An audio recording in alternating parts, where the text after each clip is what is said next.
I was reminding the president that Renee Good and Alex Preddy were killed under this administration. Representative Ilhan Omar is in the headlines today after she actually stood up for the American people and the people of Minnesota during Trump's State of the Union address, where she actually verbally called out Trump along with fellow Representative Rashida Tlaib. And because of that, Omar is receiving a lot of attention today, and most of it is coming from right-wing psychos like Alex Jones and the President of the United States himself. So we're going to take a look at all of that, as well as Omar's response to the whole controversy in and of itself. So be sure to stick around for all of that, and make sure you leave a like on this video and subscribe to the channel. All right, let's jump into it. Let's start with the main man, Alex Jones, Mr. Conspiracy, Mr. Lizard People, Mr. I'm going to lie about the parents of Sandy Hook victims, who went on an insane racist tirade against Ilhan Omar just hours after the State of the Union. Take a look. Her grandfather was basically the #2 dictator under the dictator. Her dad was a top general, and they killed 250,000 people, and their family are famous slavers in the ruling class, and they had to be evacuated here by Herbert Walker Bush, Bill Barr, and Jeffrey Epstein ran the airline for the CIA in Ohio that did it. And that's why the first big Somali community was in Ohio. There were basically no Somalis here. And her family are famous slavers. They're basically royalty. Whoa. Wow. Okay. Yeah. Wow. That's peak levels of deranged, not true history right there, right? Ilhan Omar is a refugee from Somalia after the Civil War. She moved to Virginia before Minnesota. Her father was a teacher. Just a lot of complete lunacy here, but it's Alex Jones, so what do you expect? Because after all, Alex Jones can literally not make a dime anymore without it going to the families of Sandy Hook victims after he lied about their parents being crisis actors. So, we expect that kind of behavior from Alex Jones, who has a pretty famous history of talking about insane stuff like that. And I'm honestly surprised that he's still even able to work and speak in a public setting after some of the things that he has said. But that's Alex Jones. He's insane. But he wasn't the only one attacking and smearing Ilhan Omar and Rashida Tlaib. That honor also goes to the President of the United States himself, the one at the other end of the exchange between the two. He himself got in on the action, posting another dynamite post to his Truth Social, as he is so fond of doing. The post reads, "When you watch low IQ Ilhan Omar and Rashida Tlaib," I'm gonna stop it right there. The whole low IQ thing is a very on-the-nose racism dog whistle for white supremacists who believe that people from sub-Saharan Africa have a generally lower IQ than white people. It's a very classic, old-school racist dog whistle here. It's not even a dog whistle. It's just calling two brown women low IQ. I mean, it's it's not even a dog whistle at this point. But anyway, continuing. When you watch low IQ Ilhan Omar and Rashida Tlaib as they screamed uncontrollably last night at the very elegant State of the Union, such an important and beautiful event, they had the bulging, bloodshot eyes of crazy people, lunatics in all caps, mentally deranged and sick, who frankly look like they should be institutionalized.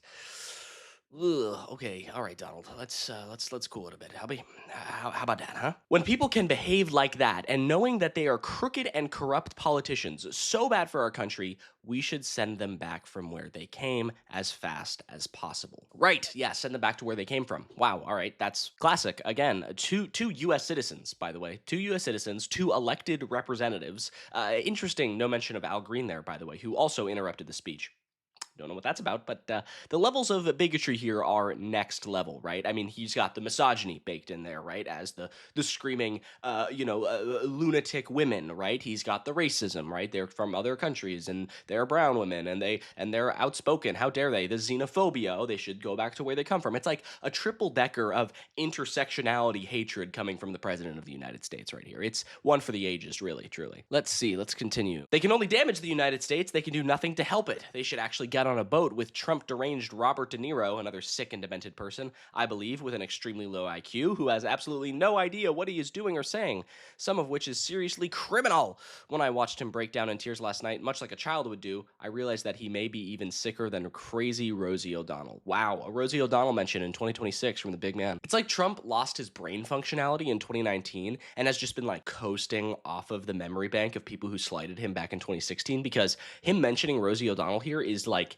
beyond parody. I feel like SNL wouldn't even go that far. It's just like, it's such a insanely specific mention of an individual who Trump still holds this like, he hates Rosie O'Donnell. It's sad. It's so sad how much he hates her and how he cannot not bring her up pretty much any chance he gets. And then he finishes it off with the only difference between De Niro and Rosie is that she probably is somewhat smarter than him. Oh, that's nice, which isn't saying much. Oh, okay, not nice. The good news is that America is now bigger, better, richer, and stronger than ever before, and it's driving them absolutely crazy. President Donald J. Trump. Okay, great. Yeah, cool. America is definitely not richer than ever. That's definitely not true. People across the board, except for your billionaire buddies who are, hiding their Jeffrey Epstein associations, they're doing pretty well right now, but everyone else seems to be struggling quite a bit underneath your idiotic tariff policy, along with your tax breaks for billionaires and millionaires, and so people are actually really struggling. Bigger, I don't think you've expanded America, even though you really want to with Greenland. I know about that. Better, definitely not. Stronger, sure, you've increased the budget for the military, so I guess we'll give you that one. I guess we'll give you that one there. But stronger morally, I'd definitely say no. So this attack coming from the president is pretty extreme, and Congressional Representative Aguilar has responded to the attack in a surprisingly good defense for Omar and Tlaib. Take a look. Quote, we should send them back from where they came as fast as possible. What is your response to the president? These are U.S. citizens, members of Congress who are federally elected office holders. Where they come from is their districts, and they go back quite a bit to their districts.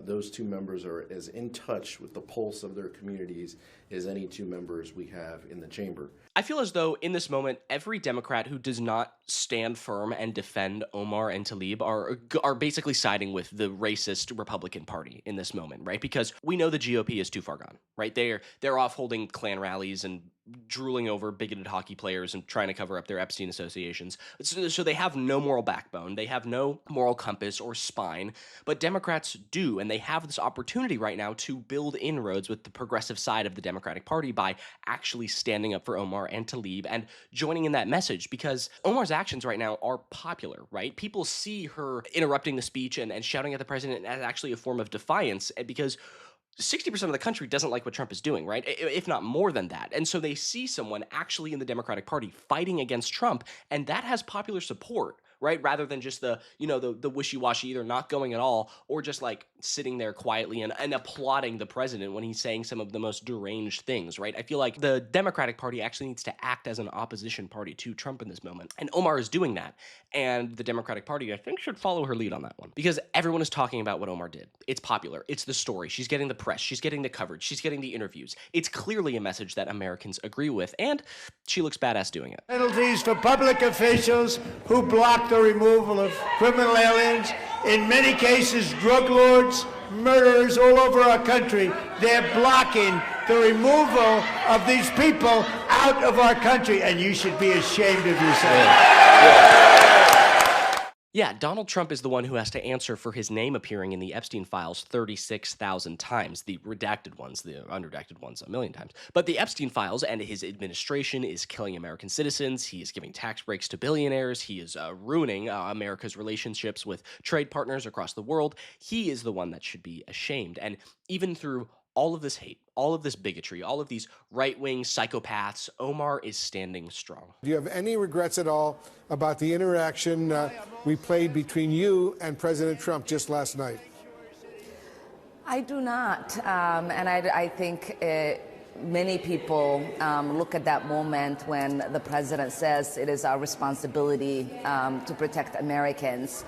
And he does not acknowledge the fact that two Americans, two of my constituents, two of our neighbors were killed. Exactly.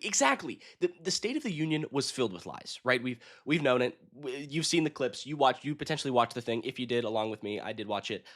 God help us, right? That thing was boring and awful. But it was filled with lies, and most apparent of which was Trump wanting to protect American citizens against, immigrants, right? When the fact is that migrants actually cause a less violent crime than natural-born U.S. citizens, and that Trump's Gestapo ICE force is so much more of a threat towards America and her citizens than any, a migrant could possibly imagine. Just insanity across the board. But Omar and Tlaib have played these games before, right? They were used to the attacks. They're used to the slights. They're used to the racist tirades and the misogyny and the xenophobia.